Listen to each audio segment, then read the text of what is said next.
लिए इतिहास से जुड़े रोचक एवं रोमांचक वीडियोस लाते रहेंगे। हमारे चैनल से जुड़े रहने के लिए सब्सक्राइब करें। धन्यवाद।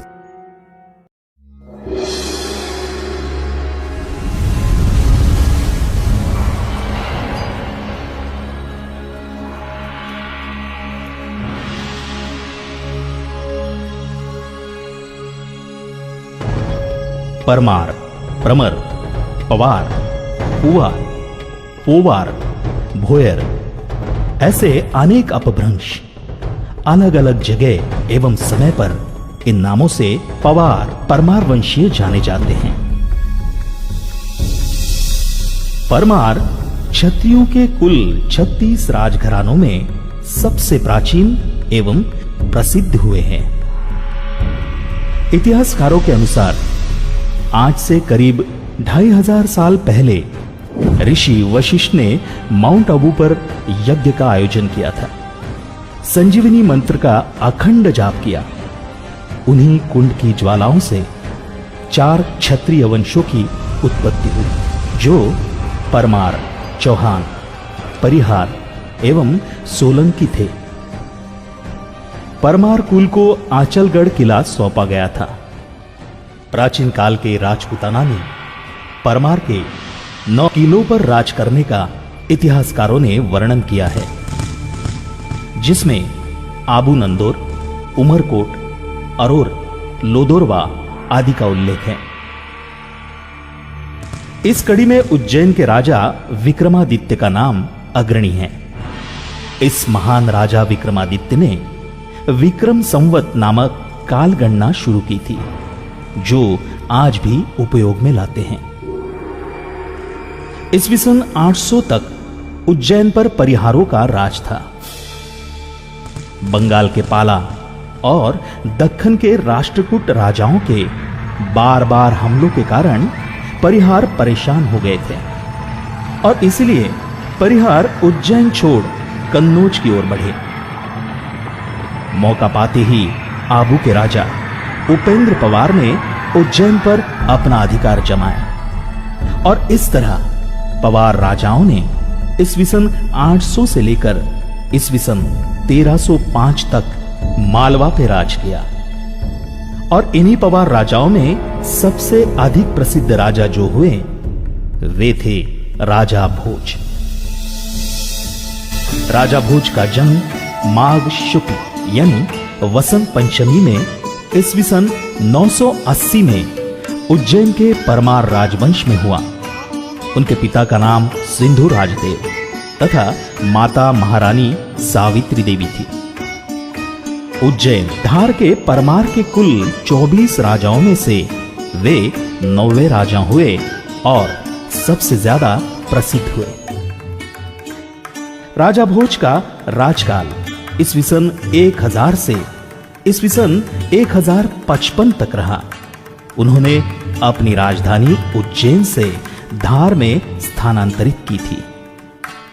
मालवा चक्रवर्ती राजा भोज मध्ययुगीन भारत के इतिहास में श्री राम, श्री कृष्ण, सम्राट अशोक तथा विक्रमादित्य के समान महाप्रतापी शूरवीर, कुशल शासक, कवि, ज्ञानी, विद्वान, धार्मिक, सदाचारी, विद्वानों के आश्रयदाता, दानी, त्यागी, ज्ञान, विज्ञान, कला, साहित्य, संस्कृति के पुरस्कर्ता, लोक सुख समृद्धि हेतु सदैव कार्यरत, सुरक्षा दक्ष, प्रजा के अगाध लोकप्रिय और अद्वितीय आदर्श चक्रवर्ती राजा हुए। राजा भोज महान व्यक्तित्व थे। वे कई पदवियों से विभूषित थे। महाधिराज परमेश्वर, परम भट्टारक, मालव मंडन, सार्वभौम आदि अनेक उपाधियों से अलंकृत किया गया था। उनका राज उत्तर में हिमालय कश्मीर से लेकर दक्षिण में मलय यानी केरल तक एवं पूर्व में बंगाल से पश्चिमी गुजरात तक था। राजा भोज सभी प्रकार के शास्त्रों में तथा शस्त्रों में निपुण थे।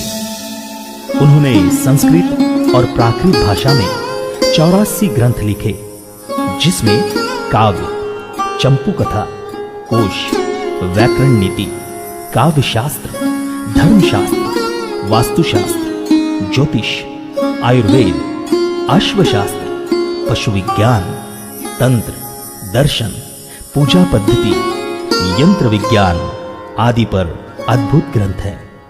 वे भोजपुरी भाषा के जनक थे।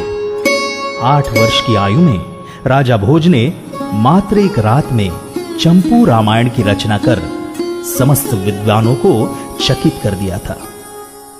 वे भारत के पहले ऐसे राजा हुए जिन्होंने भारतीय समाज को संगठित कर बाहरी हमलों का सामना किया। राजा भोज परम शिव भक्त थे। वे हिंदू धर्म के संरक्षक थे।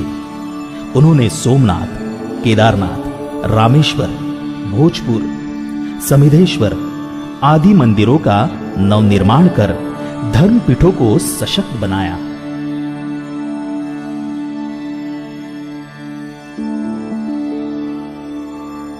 ऐसे महान चक्रवर्ती राजा भोज की मृत्यु आषाढ़ बदी ईस्वी सन 1055 में हुई। पवार वंश की पताका लहराकर राजा भोज दैदीप्यमान आदर्श हिंदू राजा के रूप में भारतीय इतिहास में अमर हो गए।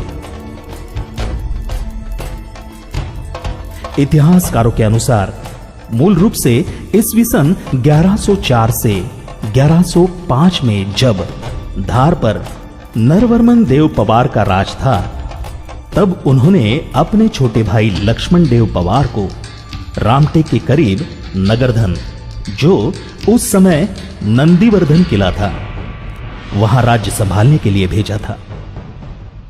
नंदीवर्धन उस समय यहां की नागपुर एवं आसपास के जिलों की राजधानी हुआ करती थी। यह किला उस समय पवार राजाओं के अधिकार क्षेत्र में आया था। लक्ष्मण देव पवार अपनी सेना को लेकर यहां आए थे, जिसका उल्लेख नागपुर के संग्रहालय में रखे शिलालेखों पर मिलता है। संभावित ईस्वी सन 1305 में पवारों की धार में पराजय होने की वजह से उनके स्वाधीन राज्यों के भी पतन होने की संभावना लगती है। वे करीब के भंडारा, गोंदिया, बालाघाट एवं सिवनी जिलों में जा बसे एवं खेती को अपना व्यवसाय बनाया।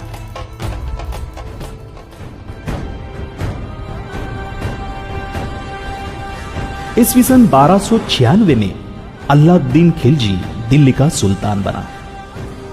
कुछ ही सालों में उसने उत्तर भारत को जीत लिया। वो आक्रामक और युद्ध पसंद इंसान था। वह मुस्लिम सल्तनत को पूरे भारत में फैलाना चाहता था। उस समय धार के परमार वंशीय राजा महलत देव को यह मंजूर नहीं था। उन्होंने युद्ध के लिए 1,10,000 सैनिक जमा किए और हरनंदा कोका प्रधान को अपना सेनापति नियुक्त किया।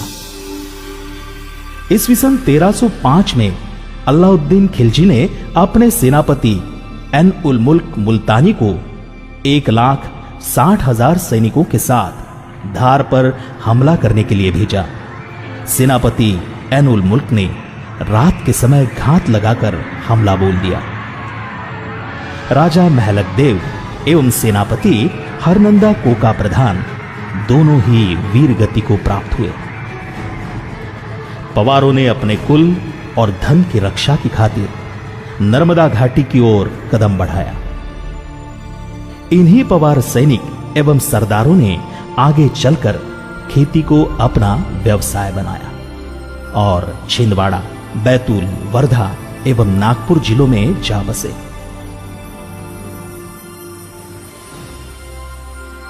उपरोक्त कहानी एवं तथ्यों से यह पता चलता है कि दोनों ही परमार वंशीय शाखाएं आबू जैन धार के मार्गों से इन 8 जिलों में आकर बसी हैं। हमारे प्रेरणा स्रोत और आदर्श चक्रवर्ती राजा भोज ने भारत समाज को एकजुट कर धर्म रक्षा की और देश को सशक्त बनाया। राजा भोज की जीवनी, कार्य, विधि, साहित्य संपदा तथा आदर्शों को जन जन तक पहुंचाने का पुनीत कार्य करते हुए हम भोजवंशी होने का गर्व महसूस करते हैं।